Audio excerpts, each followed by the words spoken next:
تو امام نے جب اس اخلاق کا مظاہرہ کیا، اس نے کہا نہیں میرے پاس تو رہنے کی کوئی جگہ بھی نہیں، تو کہا آپ آئیے ہمارے گھر چلیے۔ امام حسن اسے اپنے گھر لے جاتے ہیں، 3 دن مہمان رکھتے ہیں اس کو، مہمان رکھنے کے بعد بہترین اس کی خاطرداری خدمت کرتے ہیں۔ اب وہ 3 دن بعد جب جانے لگا تو آیا تھا تو دشمن اہل بیت بن کر آیا تھا، لیکن جب گیا ہے تو محب اہل بیت بن کے گیا۔ آقا آپ کے اس بیان سے یہ نتیجہ سامنے فی الحال نکل کے آیا ہے کہ جس طرح سے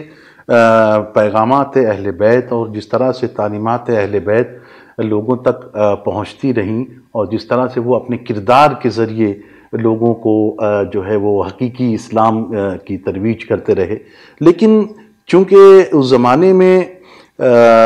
جو میڈیا تھا وہ غلط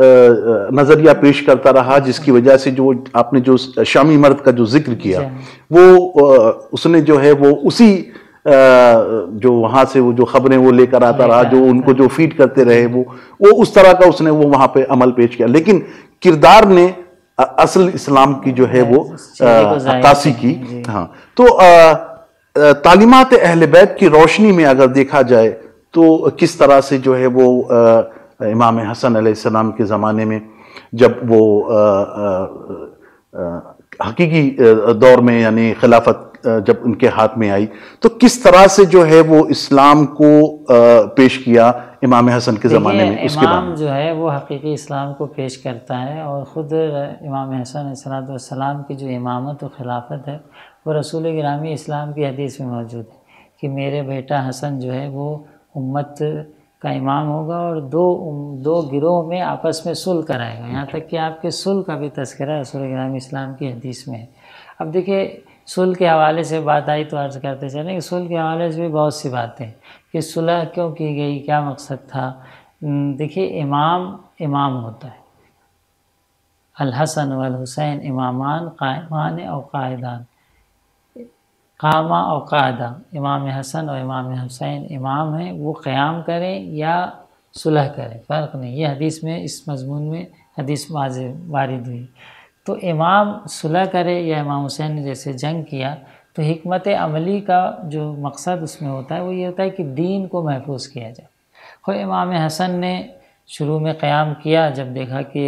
آپ کے کچھ قریبی ساتھی لوگوں کو پیسے اور درہم اور دینار کی بنیاد پر خرید لیا گیا، کیونکہ پیسے اور درہم اور دینار بحث ایک طاقت تو ہوتی ہے، اور خرید لیا گیا اور دھوکے دینا شروع کر دیا امام حسن کو۔ تو امام حسن نے حالات کو دیکھتے ہوئے کچھ شروط کے تحت کم سے کم 6 شرطیں تو 5 کتابوں میں محفوظ ہیں، اس سے زیادہ بھی ممکن ہے نقل نہیں ہوں، لیکن ان شروط کے ساتھ، شرائط کے ساتھ امام حسن نے صلح کی، جس میں یہ بھی تھا کہ تمام اسلامی قوانین کی پابندی کی جائے گی اور اپنے بعد کسی کو جانشین معین نہیں کرے گا معاویہ، اور بھی دوسری چیزیں تھیں۔ تو کہنے کا مقصد یہ ہے کہ اسلام جو ہے وہ، اسلام کا مقصد یہ ہے کہ دین کا پیغام، دین کا جو مشن ہے وہ آگے بڑھتا رہے اور حقیقی دین لوگوں تک پہنچتا رہے۔ اب اس مشن کے لیے جنگ کرنی پڑے تو جنگ کرے گا، صلح کرنی پڑے تو صلح کرنی پڑے گا، صلح کرے گا۔ ایسا نہیں ہے کہ ہمیشہ جنگ ہی کریں یا ہمیشہ صلح کریں، اب وہ حالات کو دیکھتے ہوئے۔ خود امام حسن کے دور میں کیونکہ جو معاویہ خلیفہ تھے، لوگوں کے خلیفۃ المسلمین بنے ہوئے تھے، تو معاویہ کا معاملہ یہ تھا کہ وہ ظاہر اسلام کو فالو کرتے تھے،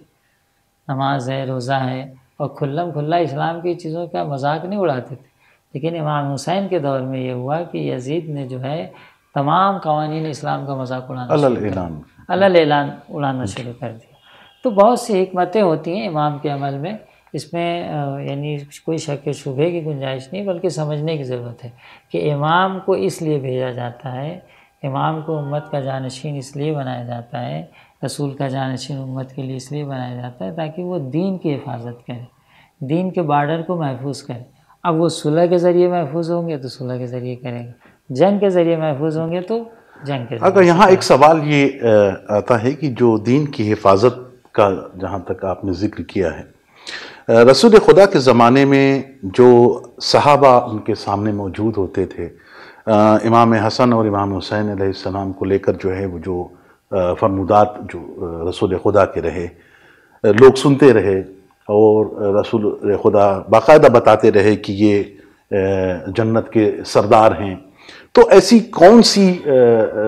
رکاوٹیں تھیں یا ایسی کون سی مجبوری تھی مسلمانوں کی جو امام حسن علیہ السلام کے دور تک جاتے جاتے جو ہے جب وہ خلافت امام حسن کے پاس آئی تو پھر وہ ساری تعلیمات اور وہ جو سارے فرمودات تھے وہ بھول گئے؟ وہ دیکھیے، خلافت پہلی بات تو مولا کائنات جو کہ جانشین برحق تھے اور رسول کے بعد غدیر کے اعلان کے ذریعے آپ کو ہی منصب امامت ملنا چاہیے تھا، تو وہ بھی 20 سال کے بعد لوگوں نے جب رجوع کیا تو امام مولا کائنات جو ہے لوگوں کے بظاہر خلیفہ بنے اور جان رسول اللہ کے خلیفہ بنے، اور جسے کہیں کہ اور خلیفۃ المسلمین کے عنوان سے آپ کو نام دیا گیا۔ لیکن یہ 4 سال بھی بڑے جنگ و جدال میں گزرے، کیونکہ دیکھیے لوگوں کی یہ فطرت ہوتی ہے، کبھی بھی حکومت کے لیے، تخت و تاج کے لیے وہ حق کو فالو کرنے کو پسند نہیں کرتے، حق پرستی کو بہت پسند نہیں کرتے۔ مولا کائنات نے جو 4 سال حکومت کی وہ بھی بہت جنگ و جدال کی تھی، بڑی مشکلات کے ساتھ، جنگ صفین، جنگ جمل اور جنگ نہروان، یہ تمام جنگوں کا سامنا کرنا پڑا۔ یہ جنگیں کوئی کفار سے نہیں تھی، وہ آپس کے مسلمانی فرقوں میں جنگ ہوئی۔ تو یہ تمام، پھر امام حسن جب امام بنے ہیں اور امام نے جنگ کا اعلان کیا تو پھر آپ دیکھیے کس طریقے سے آپ ہی کے لوگوں کو خریدا جا رہا تھا درہم و دینار کے ذریعے۔ تو لوگوں میں ہمیشہ ایک جو حکومت کی جو فکر چلی آئی تھی رسول اللہ کے بعد کہ اسلام کو کوئی حکومت کی شکل میں پہچانا جا رہا تھا، جبکہ رسول اللہ کے بعد جو منصب ہے وہ ایک الہی منصب ہے، وہ حکومتی اور سیاسی منصب اس معنی میں نہیں ہے کہ جس طریقے سے دنیاوی منصب ہوا کرتا ہے۔ تو لوگوں نے اسلام کے منصب کو حکومتی منصب بنا دیا، اس میں دنیاوی اغراض کو شامل کر لیا، اور نتیجہ یہ ہوا کہ جو دنیا پرست لوگ تھے اسی کو فالو کرنا چاہتے تھے، اسی کے پیچھے جانا چاہتے تھے۔ تو یہ وجوہات رہی جس کی وجہ سے لوگ ائمہ سے دور ہوتے گئے، لیکن جو حق پرست تھے، جو اللہ والے تھے، جن کو دین، ایمان اور اپنی عاقبت کی فکر تھی، انہوں نے اپنا صحیح جو رسول کی تعلیمات کے اعتبار سے جو دین بیان کیا گیا تھا اس کو اخذ کیا۔ آقا، ایک سوال یہ ہے کہ دور حاضر میں جو اس وقت جو حالات چل رہے ہیں، اگر امام حسن علیہ السلام کی احادیث کو اگر اس کے حوالے سے اگر آج ہم پیش کرنا چاہیں تو کس طرح سے، جو کون سی ایسی حدیثیں ان کی جو آج کے دور میں؟ دیکھیے، امام حسن علیہ السلام کی ایسے حدیث تو بہت سی آپ سے منقول ہیں، لیکن ایک خوبصورت سی حدیث ہم آپ کے سامنے پیش کریں کہ اگر ہم چاہتے ہیں کہ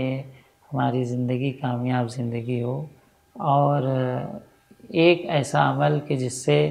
بہت سے ہمارے عمل پر اثر پڑے اور بہت سی ہماری زندگی میں چینجنگ آئے، تو ایک حدیث آپ سے جو منقول ہے اور اس کے سلسلے حدیث میں بھی 3 دفعہ لفظ حسن آیا ہے، راوی بھی حسن ہے اور پھر خود امام حسن، اور پھر حدیث کا مضمون بھی ہے کہ ان احسن الحسن الخلق الحسن، کہ بہترین چیز دنیا میں، سب سے بہترین چیز اگر کوئی ہے تو وہ اچھا اخلاق ہے۔ ائمہ کی زندگی کو آپ دیکھیے، ہمیشہ اچھے اخلاق کا مظاہرہ، جیسا کہ قرآن نے تعلیم دیا ہے کہ یا عباد الرحمن الذین یمشون علی الارض ہونا، اللہ کے بندے زمین پر اکڑ کے نہیں چلتے بلکہ تواضع اور انکساری کے ساتھ چلتے، اور جب جاہل ان سے مخاطب ہوتے ہیں تو ان کو سلام کرتے، ان کا جواب جہالت سے نہیں دیتے، بلکہ جیسا کہ وہ شامی شخص آیا تھا، امام نے کیسا جواب دیا، تو امام نے بہترین اخلاق کا مظاہرہ کیا۔ میرے خیال سے بہترین اخلاق انسان کی زندگی کی کامیابی کے ایک اہم راز میں سے ہے، اسی لیے مقصد بعثت کو بھی اخلاق قرار دیا گیا۔ انما بعثت لاتمم مکارم الاخلاق، رسول اللہ نے فرمایا میں مبعوث اس لیے ہوا تاکہ بہترین اخلاق کو تمہارے درمیان پیش کروں۔ اخلاق میں بہت سی چیزیں آ جاتی ہیں، ظاہری میل جول کے ساتھ ساتھ بہت سے کردار اور رویے بھی آپ کے چینج جب ہوتے ہیں تو وہ بہترین اخلاق ہیں۔ بہت بہت شکریہ آغا آپ کا کہ آپ نے اخلاق سے متعلق بھی جو ہے وہ نظریہ پیش کیا۔ ناظرین، آج کے اس خصوصی پروگرام میں بس اتنا ہی، انشاءاللہ پھر ہم نئے موضوع اور نئی شخصیت کے ساتھ آپ کے سامنے پھر حاضر ہوں گے، تب تک کے لیے ہمیں اجازت دیجیے، خدا حافظ۔